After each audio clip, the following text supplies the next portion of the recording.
When Sophie woke up, the fire had sunk to rosy charcoal and white ash. This convinced her that all the business with the fire demon had been a dream. But her first movements told her that there was something she hadn't dreamed. There were sharp cracks from all over her body.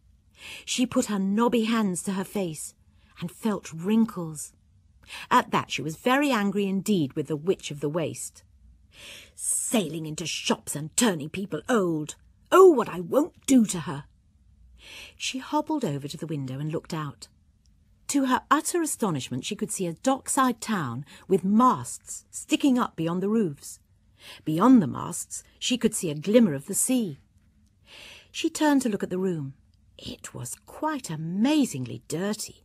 The floor was stained and greasy, and cobwebs hung in dusty droops from the beams. The rest of the castle had to be beyond one or other of the 4 low black doors round the room. Sophie opened the nearest. There was a large bathroom beyond it, even dirtier than the other room. Sophie winced from the toilet, flinched at the colour of the bath, recoiled from green weed growing in the shower.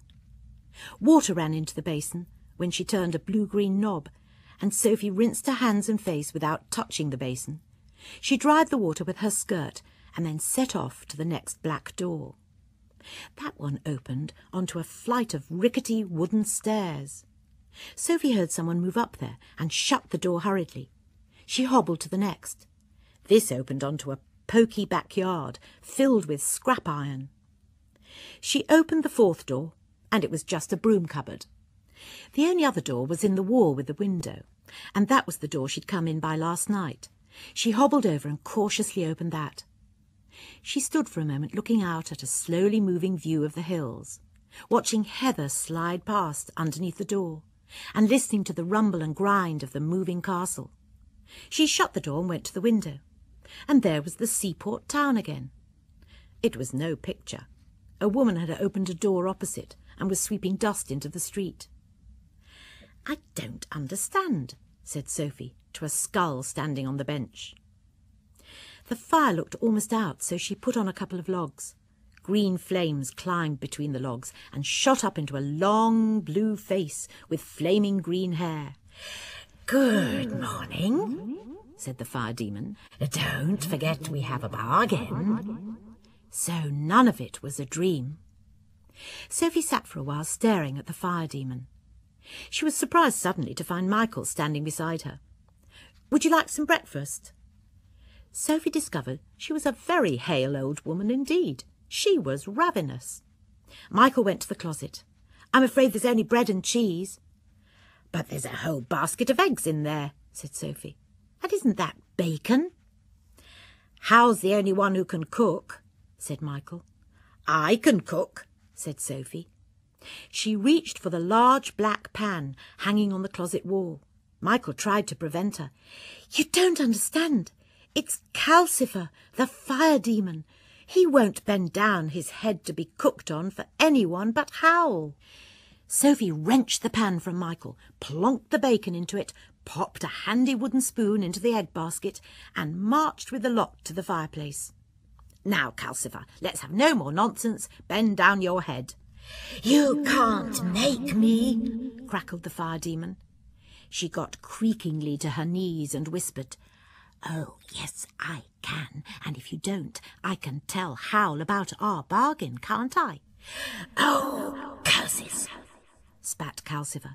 Sulkily, he bent his blue face forwards, and Sophie slapped the heavy pan on the flames. "I hope your bacon burns," said Calcifer, muffled under the pan. The sizzling bacon drowned the sound of the door opening. "Oh, hello, Howl," said Michael. Sophie turned round at that. The tall young fellow in a flamboyant blue and silver suit, who'd just come in, stopped in the act of leaning a guitar in the corner. "Who on earth are you?" said Howl.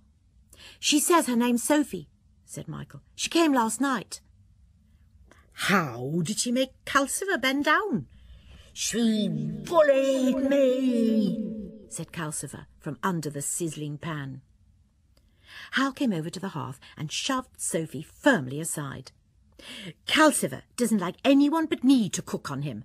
Pass me 2 more slices of bacon and 6 eggs, please, and tell me why you've come here." Sophie stared at the blue jewel hanging from Howl's ear and passed him egg after egg. "I came, young man, because I'm your new cleaning lady." "Are you indeed? Who says you are?" "I do," said Sophie. "I can clean the dirt from this place, even if I can't clean you from your wickedness, young man. You can take me on for a month's trial if you like." Wizard Howl said nothing but, "Plates, please, Michael," and stood up, holding the smoking pan. Calcifer sprang up with a roar of relief and blazed high in the chimney. When they'd almost finished breakfast, Sophie asked to see the rest of the castle. The others burst into laughter. "There isn't any more," said Michael, "except 2 bedrooms upstairs. You see, Howl and Calcifer invented the castle. The inside is really just Howl's old house in Port Haven." Sophie shortly discovered that the castle had other peculiarities. They'd just finished eating when there came a loud knocking at the door. Calcifer blazed up. "Kingsbury door." Howl went to the door. There was a square wooden knob above it, with a dab of paint on each of its 4 sides.